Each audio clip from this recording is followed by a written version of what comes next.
All right, so welcome everybody. I see we get people coming in. So we will start in just a minute, give people maybe a little bit extra time to jump on board. And we can get going.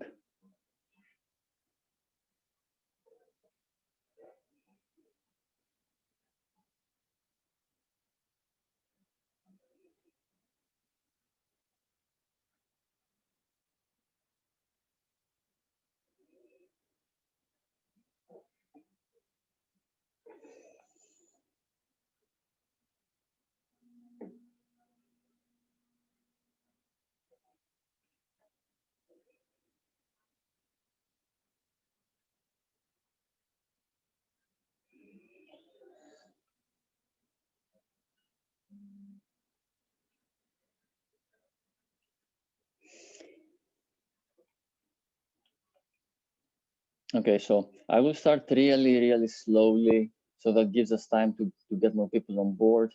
The initial part is introductory anyway, so that gives us an opportunity to go through the introduction while some other people join. Welcome everybody. Thank you for joining us. Thank you to ASMALLWORLD for organizing. Thank you to Anna for taking care of the operations for us. My name is Christos Kritikos, and we're going to talk about the entrepreneur path. It may sound like a little bit of an unusual name, but I do see entrepreneurship as a path that we walk as entrepreneurs, as founders. We walk this path, and you know, it comes with twists and turns and ups and downs, and it does take a certain number of different qualities and things to keep in mind while we're engaged in that kind of journey. So I will start with the presentation, and let me make sure my clicker works. All right, so like I said, welcome. First of all, this for you if you are an entrepreneur already, or if you're thinking of becoming an entrepreneur. The path is the same for everybody. It's always good, even if you are a seasoned entrepreneur, to go through these things again.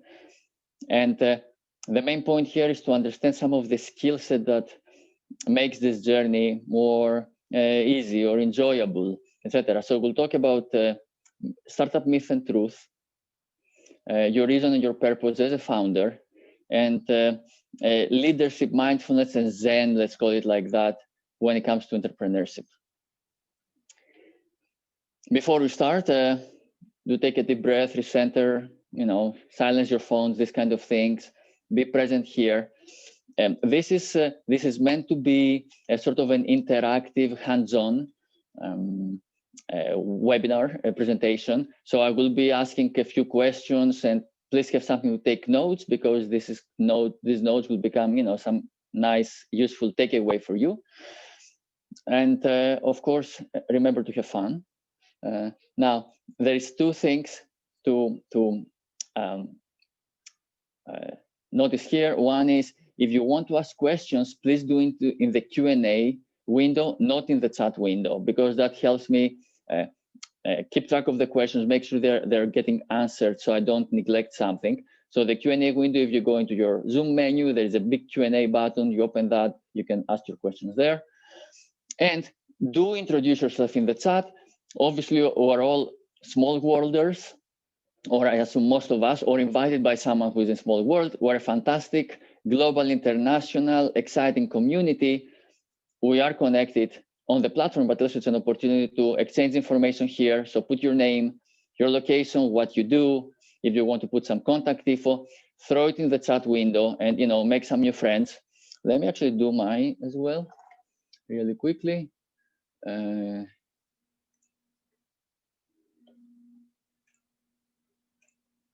So that's me. I know Anna already put some of my info there, but I'm from Greece. I'm Christos Kritikos. I'm from Greece, based in New York City.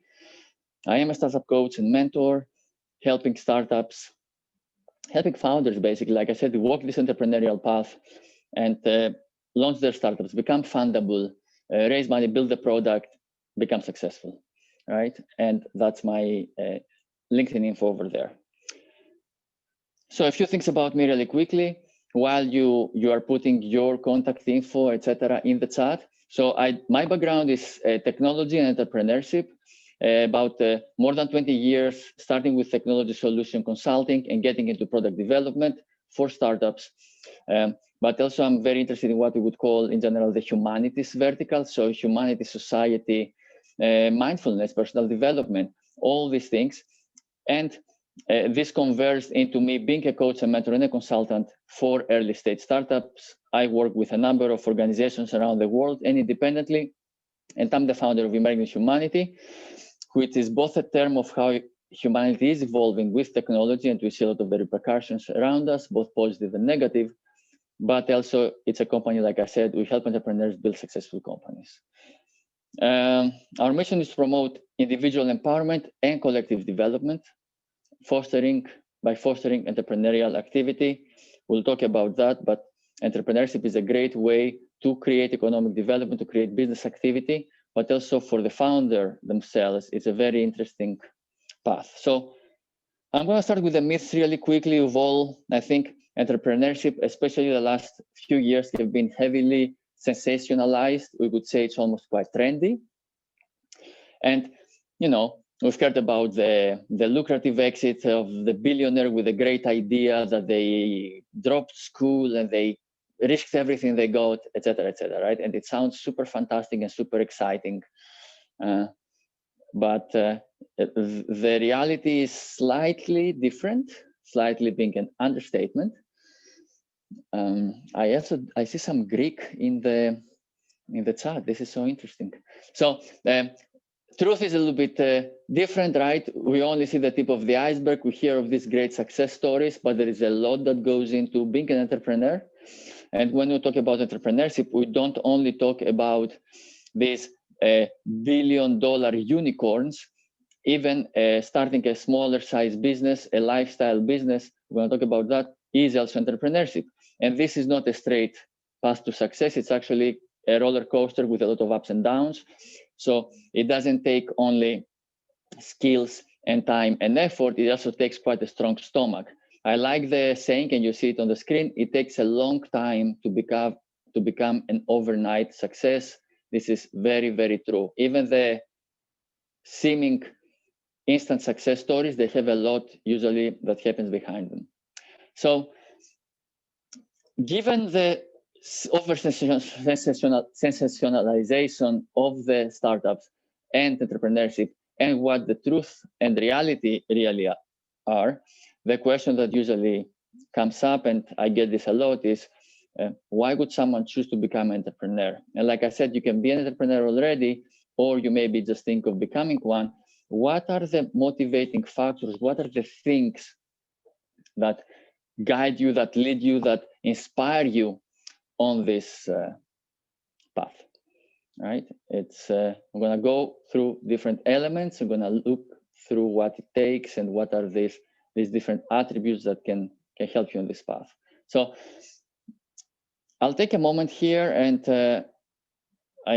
I'll see how many people in our audience are already entrepreneurs, and you guys can throw it in there, like say, I am already in the chat, and how many are thinking of becoming, or maybe they're just, you know, curious to hear what this is about. I would really love to know what kind of audience we have here today. So are you an entrepreneur already? Do you have a business? Do you have a company? Are you thinking of starting one? What exactly is the case?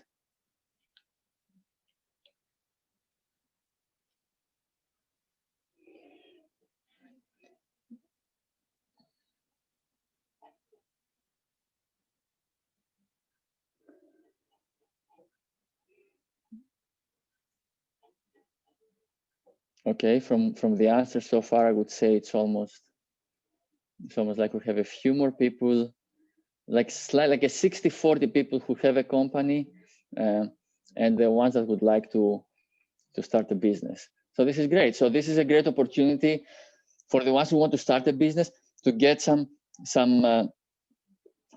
pointers, ask questions, but also for the ones who are entrepreneurs, a great opportunity to go through some of the fundamentals again, or again, ask questions. Obviously, this is a great opportunity to engage in some dialogue. So the first thing that I like to point out and the first thing I like people to pay attention to is the reason for wanting to become an entrepreneur.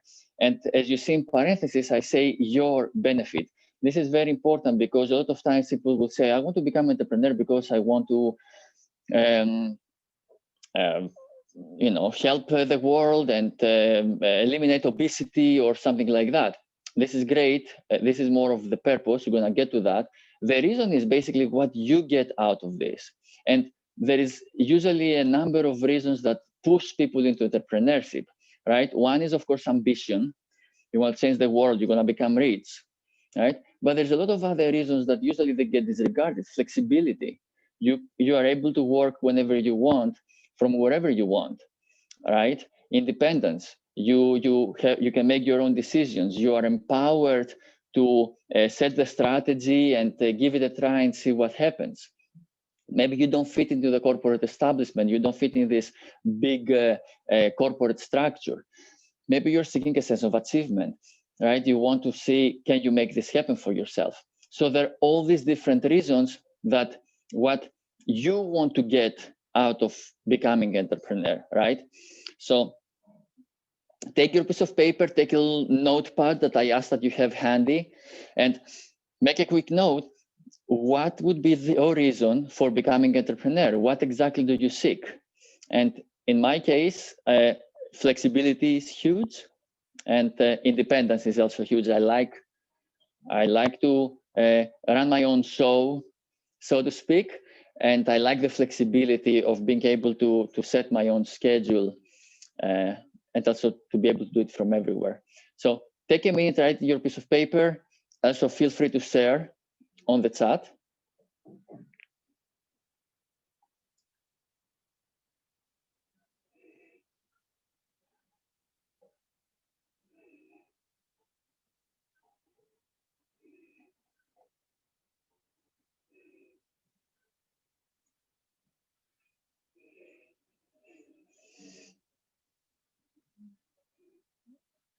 Okay, do you have any courageous people that would like to share?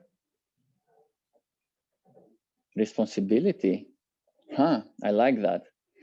I would put this together probably with a sense of achievement, right? To me, I get this, like when I'm responsible for something, etc. I do feel I'm doing something important. Flexibility, making own decisions. See my idea materialize, great.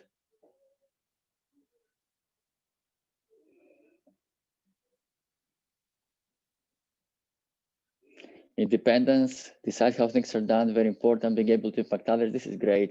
This is great, guys, thank you. So as you see, there is a few different reasons, but this is your reasons.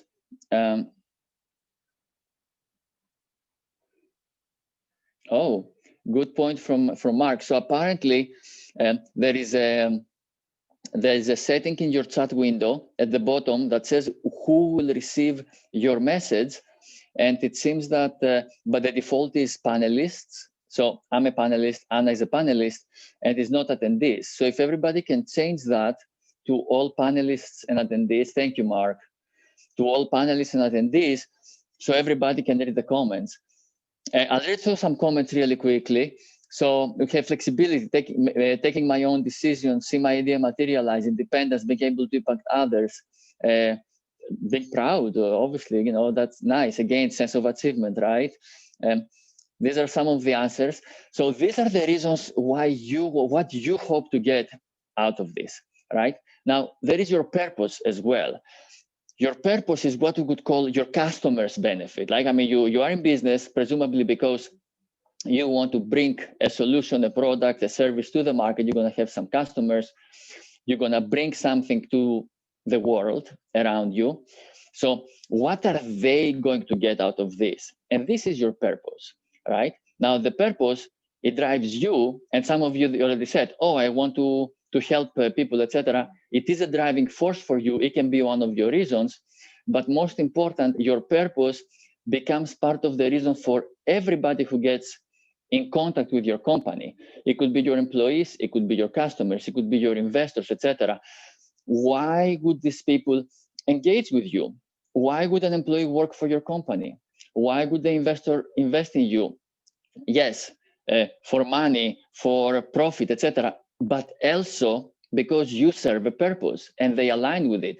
So it's very important to know what your purpose is and advertise it heavily. Your purpose is what Simon Sinek would call knowing your why.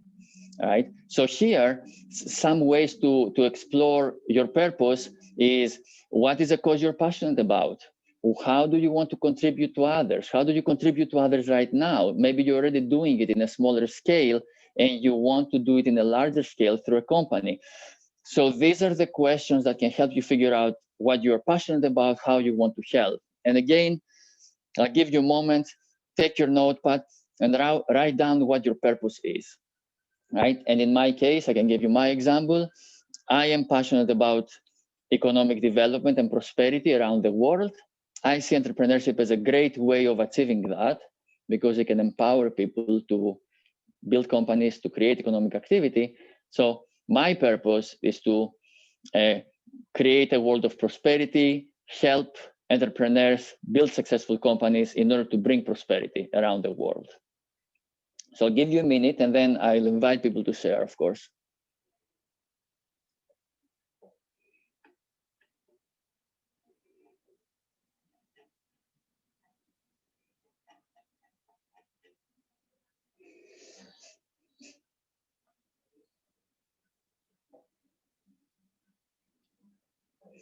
And I see some people just joined.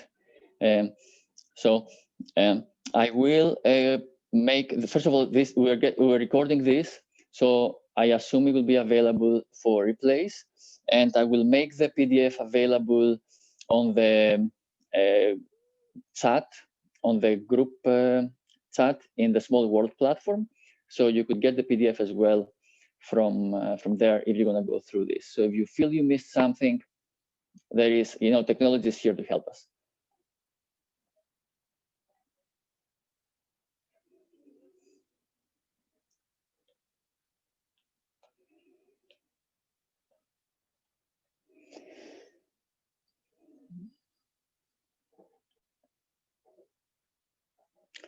All right, so Marcela is telling us she wants to help people work in a happier environment. This is great. This is a great purpose.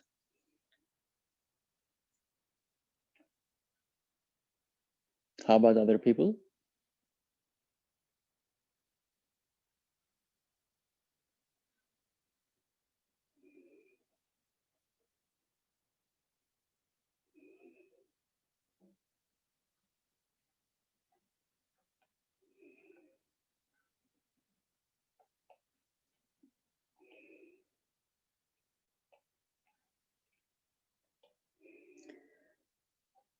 Very nice from Mark. I'm passionate about moving companies and people through the company life cycle and not getting stuck. This is actually so important, especially nowadays we're seeing a lot of changes in the world around us, in the market, and agility is a huge asset for any company.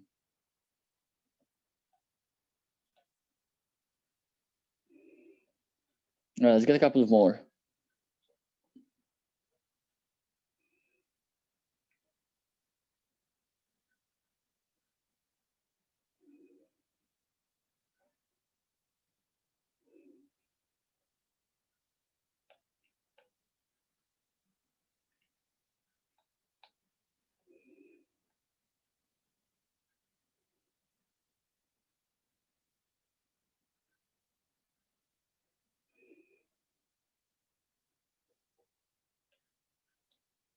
All right, I don't see anyone else sharing their purpose, so I'm going to move on. But the important thing here is, like, it's important to understand this distinction between reason and purpose, right? Reason, what you get out of it. Purpose is what the world, the market, your customers, everybody who comes in contact with your company will get out of it. And the two should already, like, give you a little sketch of if you were to have a company, if you have a company, what kind of company would it be, right? Like, what would you be doing? Now, the next thing, which is equally important, is the type of business you want to build, right? Again, there is two big types here. It's quite simple. One is the so-called lifestyle business. And the main idea of the lifestyle business is that it provides a comfortable life to the owners. So this is not about creating the mega unicorn that will have $1 trillion valuation. This is about having a business that will be smaller in size, but it will sustain a comfortable lifestyle, right? The distinction, on the other hand, is growth startup, right? Which is that now we're talking aggressive growth. These are the companies that they make the headlines. These are the ones that we hear about. These are the ones that have built this startup myth. They involve a lot more risk. And of course, they come with a lot more reward. They come with a super lucrative exit. However, we could almost say that in the case of a growth startup, the founder serves the company, like they sacrifice themselves for the company, versus in a lifestyle company where the idea is that the company supports, serves the founder. So again, in your notebook, and this would be a very quick one, do you want a lifestyle business or do you want to have a growth startup? And again, please share. In my case, I'm more into a lifestyle business, and you know what I do, the way I do it, it does both. Volker says both. We can actually discuss this at the end, whether it's possible or whether it's first of all, it's possible to have both, or whether it's possible to move between one and the other. All right, Nestle lifestyle, Marcella lifestyle, nice.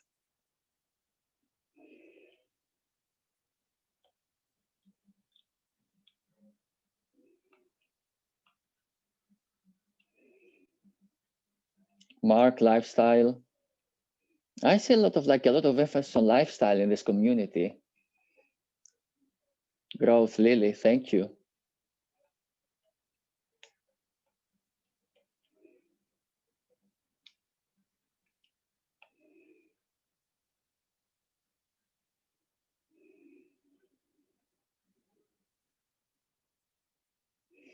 Lifestyle. All right. So why is this an important distinction? Because the type of business we'll have will dictate a lot of the decisions you're going to make along the road, including very tactical things like where would you form your company?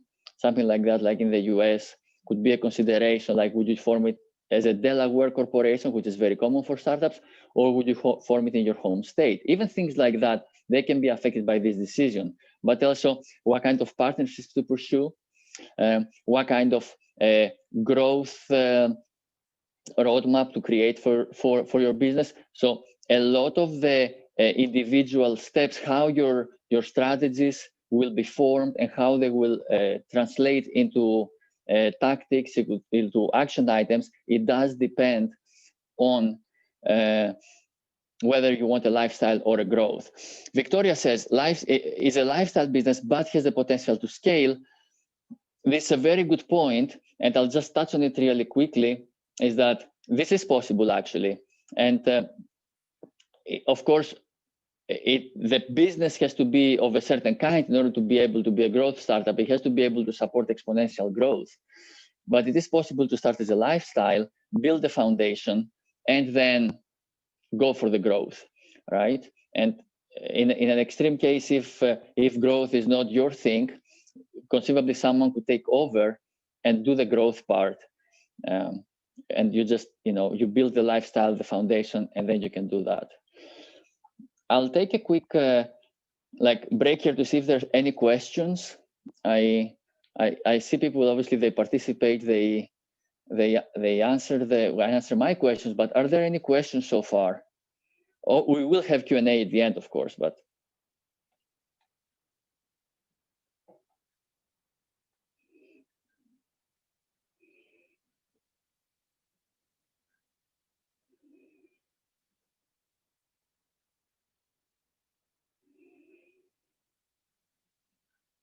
All right. I'll move on. And I want to take a little turn here and talk about skills. And this is, for me, this is a partial list of skills that are useful. They come handy if you're an entrepreneur. And as you see, I have a bunch of things: creativity, flexibility, empathy, listening, openness, adaptability, coachability, willingness to change. Okay, these are quite similar. Honesty, thinking and acting, right? A few more: respect, perseverance. And what I like about this list, and what I like to show this list, is because this list is the ultimate answer to the startup myth and the startup image that is getting promoted so heavily the last few years. We hear about the stories. If you hear about the success stories from founders, we will hear how they were super macho, that they had, they were super bold, and they gave up everything, and they stood up for what they believed, and this and that, and they made it happen. So there is this very masculine, I would almost say, emphasis on entrepreneurship. Like there's all these masculine sort of qualities, very strong and powerful sort of qualities that we associate a lot of times with entrepreneurship, or that's how it gets promoted. In reality, though, for everybody who has been an entrepreneur, they probably realize that it's not exactly like that. I mean, you cannot go out to the market and just with your brute force and your, superb boldness make things happen. It just does take a lot of these things that you see on the screen. So for me, the key about entrepreneurship is not so much to do it your own way, right? Which again is something that is promoted a lot, but to be attuned, to be aware of what's happening around you, in the market, in your team, with the people you work with, and inside you, right? In order to navigate the landscape, in order to, like I said, there is a path, to walk that path, right?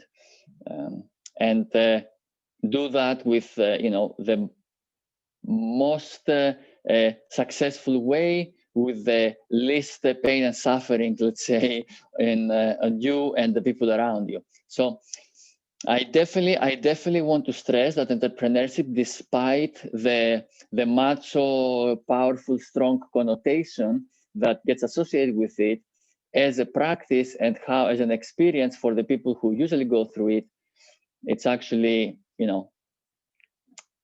much more different.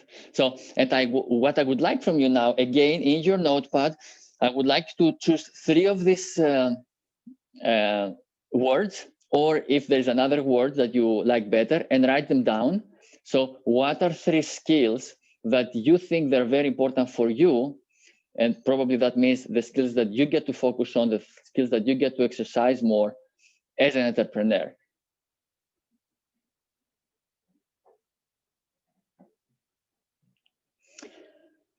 So take a minute, choose 3 of these words or other words that you see fit, and then of course share in the chat with everybody.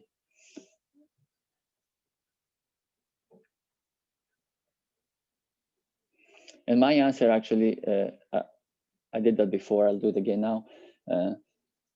My answer is definitely respect, is self-awareness, and flexibility.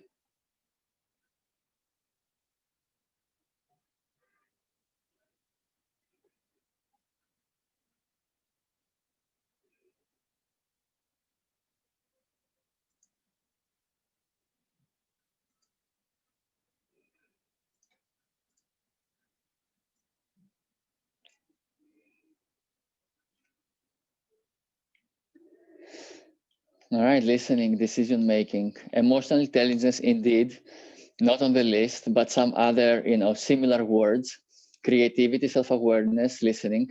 I like that. Responsibility, flexibility, taking risk, creativity, adaptability, perseverance, responsibility again, flexibility again. So this is great. Thank you, everyone. I think you get the idea basically, but the point here is to realize that there is more than just brute force, and also realize what resonates with you and what maybe is the kind of focus that you get to practice as an entrepreneur, right? And what this leads us actually, and what I'm a big advocate of, and I say a lot, is that entrepreneurship is a journey of personal development and empowerment, right? And probably most of us are living the first world, the so-called first world, and who are familiar with the first world and our first world problems. However, being an entrepreneur brings up challenges, as you just saw in the previous slide. It requires exercising and practicing a number of skills that don't always come naturally. We actually associate a lot with mindfulness. We associate a lot with doing inner work. And for me, how big a company can be, how big my company can be, is gets to be in line with how big I play, how big I am, how big I feel. So in the path to growth of a company, I inevitably will bump into my own limitations as the founder. I will bump into my own boundaries, my self-limiting beliefs, my fears, my weaknesses, all these things. I will bump into these things. And the only way to move forward, the only way to play bigger, is to get bigger than these problems, to get bigger than the darker side of me, right? To shine, I have to be bigger than the darkness. And so this is really personal development. So entrepreneurship is not just about, yeah, let's go out, let's make it happen, let's form a company. For the entrepreneur themselves, it's actually quite a Zen warrior's path, if you wish, right? And at the same time, it's empowering, right? Especially if we talk about pockets of the world or of society that may be neglected, maybe a little bit underdeveloped, right? All these things, the developing parts of the world, or marginalized pockets of society. It's quite common there to have people that they haven't been taught to stand up for themselves, to think for themselves, to take initiative, to take risk. So practicing these things through the effort of forming a company and making it successful is fantastically empowering. And I do work with some, startups. I mentor startups at developing parts of the world, and it's actually quite interesting to see people who, let's say, take this step into entrepreneurship and the impact that has on themselves and the communities around them. So for me, this is super important, and this is a direct side effect of the fact that entrepreneurship is about these softer skills. It's about, facing yourself and, becoming better in order to build a more successful company. All right, last but not least, and relates to this, leadership. And leadership for me, in line with what I just said, has two parts. One is what I would call a personal leadership, and the other, of course, is a company leadership. Now, what is personal leadership? Personal leadership is to be, let's say, the master of myself, to really live my life as a leader. And there is three main elements there. You see them on the screen. One is having a strong foundation, physical, mental, spiritual health, right? This strong foundation supports what we would call a creator mindset, being the source, that you really, especially as an entrepreneur, you create something out of thin air. That requires commitment, that requires determination, and that actually requires a little bit of joy of missing out versus fear of missing out, that you're really dedicated to your reason, to your purpose, to your craft. And you don't mind if you're missing out on other things, right? You are creating your own life. And of course, for that to become reality, for this mindset to materialize, to manifest, you need committed action, which means ask the tough questions, and of course, answer the tough questions, focus on those difficult things inside you, outside, and act based, act aligned with your vision, act aligned with your goals, act aligned with where you want to get. Do not succumb to feelings. Right? So this is what we would call personal leadership. And then as the head of a company, because a company takes cues from its executives, it is extremely important for this personal leadership of yours to carry it through to your company, to your team, to your relationship with your customers, to your relationship with your investors, to your products and services, right? So a company needs vision, it needs values, it needs a strong foundation, similar to, each of us. And then, of course, the team gets to align with all these things. So for me, leadership starts from the person. It is a continuous practice, right? Leadership it's not like you get a degree in leadership and it's over. It's a continuous daily practice. It can take place every single moment. And it becomes the foundation for me personally to pursue what I want to achieve. And then from that, let's say to bring this to my company, to bring this to the people around me, to my team, and from that through into my customers, etc., and really bring that impact across.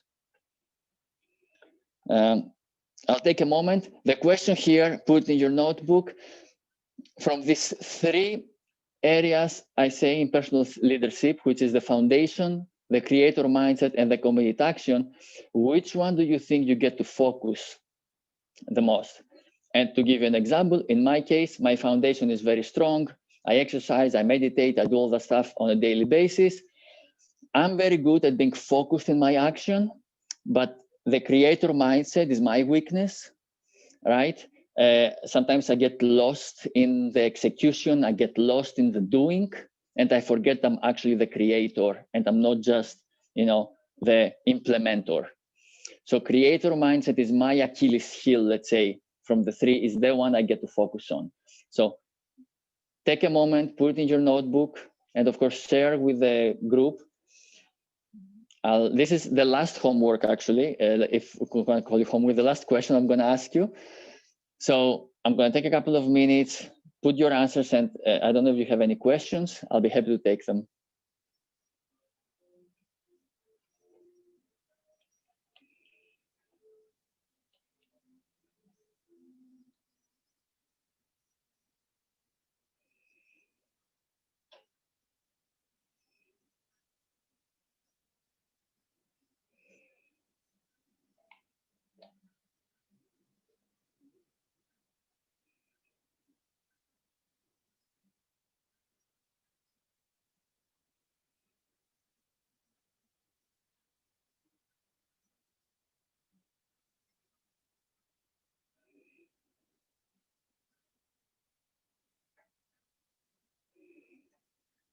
All right, so I see Victoria, acting on vision.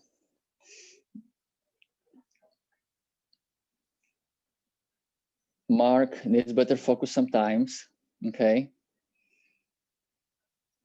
Now, Mark, for instance, obviously you understand, and I hope everybody understands, this is a good way for me to add some commentary.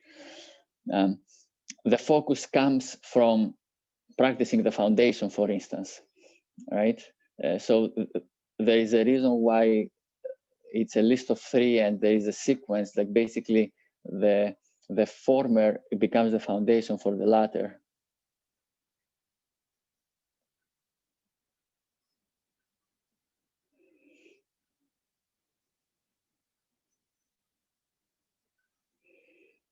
Nice.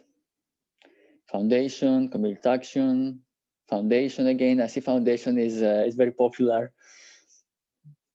Losing the fear of failure, just expecting it. That's definitely, that is a combination of mindset, but it could also be committed action, which means, do you feel the fear and you succumb to it? If yes, then you get to act according to your goals, so stand up to the fear.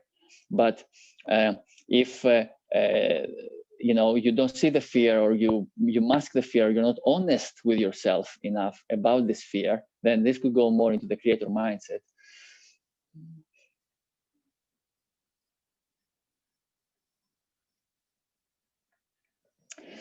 Okay, we have a very nice question that says, being an entrepreneur is about having a strong vision. It's also important to be able to look at yourself honestly, potentially change and adapt, right? So how an entrepreneur balances these two? I love this question, and usually I have a whole slide around this. And what supports me in doing that and maintaining both the vision and the adaptability is to actually make a distinction between what vision I serve, right, and what kind of product or service I want to bring to the market to serve that vision. Let me give you an example. Let's say I want to do something about obesity. I want to help people live healthier lives by fighting obesity, right? Now, there is different ways to do that. I can fight obesity by helping people exercise more. I can fight obesity by helping people eat better.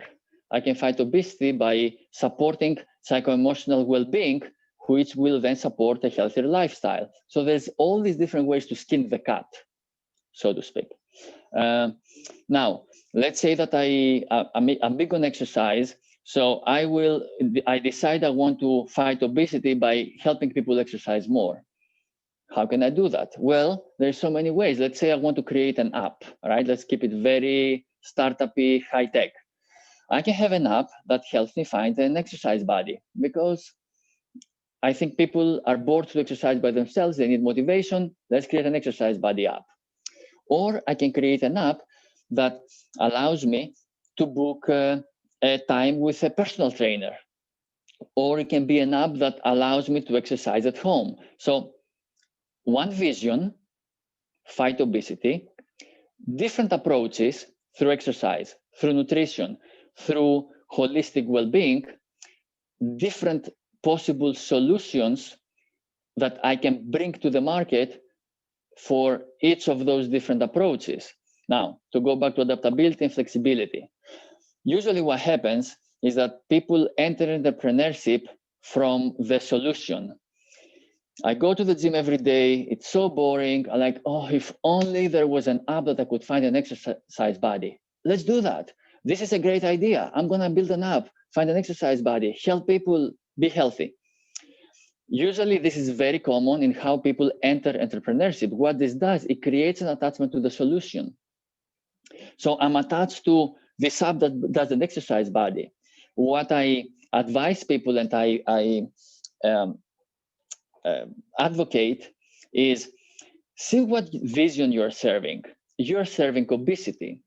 So don't be attached to the specific solution that you have thought of, because it may not be the best way to achieve that result. All right. So the flexibility comes from being loyal to your vision, but realizing that there is many different ways to serve that vision.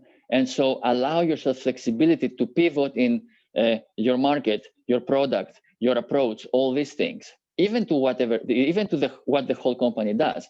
In an extreme case, I would say that you can serve the vision both as an entrepreneur and as not as an entrepreneur. Let's say my vision is to fight poverty. Well, guess what? There is a lot of organizations that do that. I can just be an employee in an organization and do that. I can join an NGO and do that, right? I can donate and do that. I don't have to be an entrepreneur to do that. So there is many ways to serve that vision. That's why I started by saying, what's your reason for yourself to be an entrepreneur, and what's your purpose, and what kind of company you want. Do you want lifestyle or growth? And then this tree would tell you, yeah, I get to be an entrepreneur. Or maybe they will tell you, you know what, that's not worth it. I'll join a company and do it through that. So stay loyal to your vision, be flexible about everything else. And that actually it gets me to the key point here, which is it's a lot about knowing yourself. So quick summary, right? Hopefully, if you had a notepad and you wrote these things down, you would have these 5 answers: your reason, your purpose, the type of business you want. I just spoke about these 3. And then you as an entrepreneur, what are the 3 skills you get to focus on?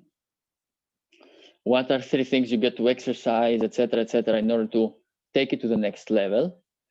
And when it comes to leadership, what is your weak spot, right? Where you need to, you get to do a little bit more work.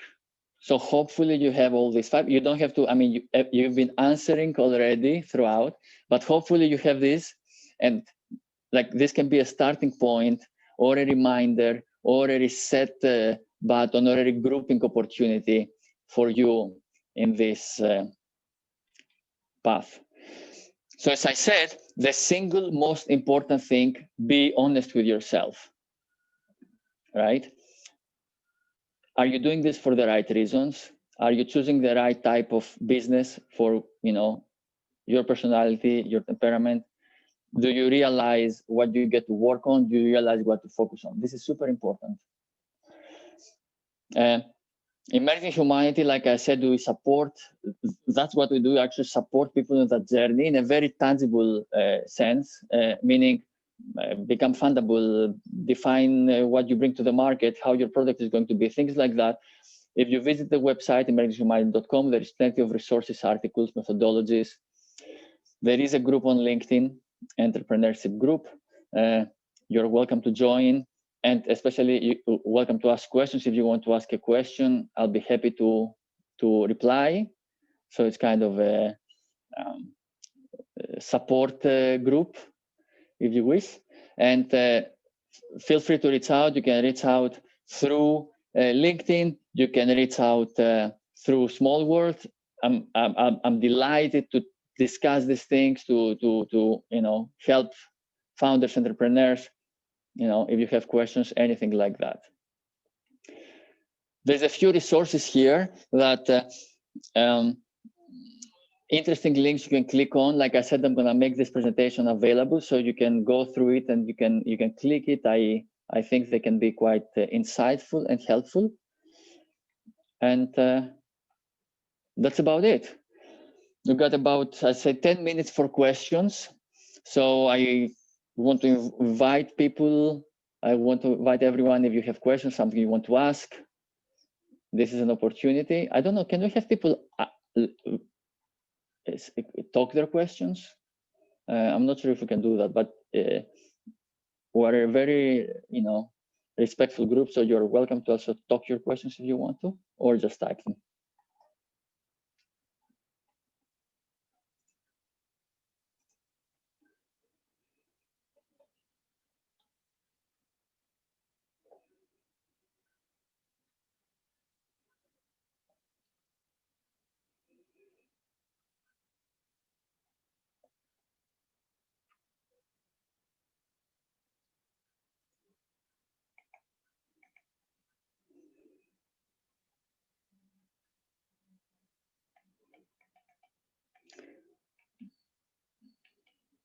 Okay, let me go back here in case someone wants to ask something about any of these 5. How do you look at funding for funding a startup? Resources. They're asking for the resources. All right, of course. But like I said, for the resources, you will get the PDF. So funding a startup. The first thing for funding a startup, usually what I tell people is that to get funding for your startup gets to be fundable. I know it sounds like a very obvious thing, but investors are in this in order to make money. and it's not just a personal thing. Oh, all they care about is profit.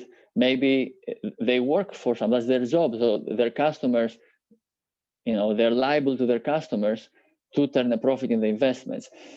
So when it comes to raising funds, it's very, very important to remember that the investor at the end of the day, you know, wants to have profit on their investment. They understand, of course, the risk. You know, usually they make multiple investments and they expect 10% of them to go well, etc., etc. But at the same time, that's the main thing. So what does making a profit mean? It means that there is a good upside, there is a good potential for great revenue, and there is little risk, as little risk as possible. So when it comes to raising funds, there is two parameters to pay attention to. One is, can I demonstrate that I have the potential to generate profit, to generate revenue? That means having a big problem that we are addressing, having a really strong solution, having a solution that is very unique so it can stand against the competition, having a very big market you're addressing so there's economies of scale, all these things, having very good unit economics, all these things help paint the picture that you can actually generate a lot of revenue. The flip side is, can you minimize risk? Can you demonstrate that the risk is not 30%, but 20% only, right? Actually, these were very low numbers. Anyway, so then on the flip side is, can you collect hard data from the market that demonstrate that there is interest? Can you show that there is, you know, a clear demand and that your customers are happy and they become repeat customers? So it's a lot about the data and about the information you can collect from the market to build your case. You're really building a business case. Presumably, once you have this business case, there is, I would say, three main avenues of fundraising. One is from individuals, and this could be friends and family, angels, VCs. I put them in the individual sense. It could be from individual entities, let's call it that way. The second, which has become quite more popular nowadays, is crowdfunding. You can crowdfund. Like it could be a Kickstarter, or it could be some other platforms, or then you can look into government money, you can look into grants. And based on what startup you have, what product you have, where you are in the phase, etc., all this dictate to some extent, is it a lifestyle or is it a startup, a growth startup? This dictate where you can go for money. Oh, and of course, there's also old school debt, bank loan, credit card debt, things like that.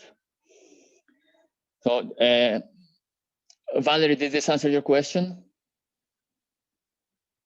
Yes, Victoria gave us the path: bootstrapping to friends and family, to angels, to VCs.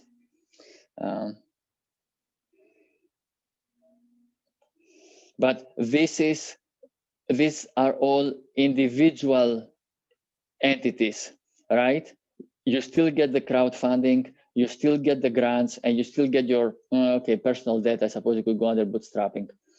So there are options. If you are in certain sectors, grants is a great way, like SBIR grants, NSF grants. They're a great way to raise money, assuming you meet the criteria. And usually in the US, at least, like a phase one SBIR is $250,000, and then a phase two is $750,000. So you can get up to $1 million, and this is a grant, right? You don't give any equity, you don't give any part of your company. But of course, there's an application process, there is some strict criteria, and you got to meet certain conditions.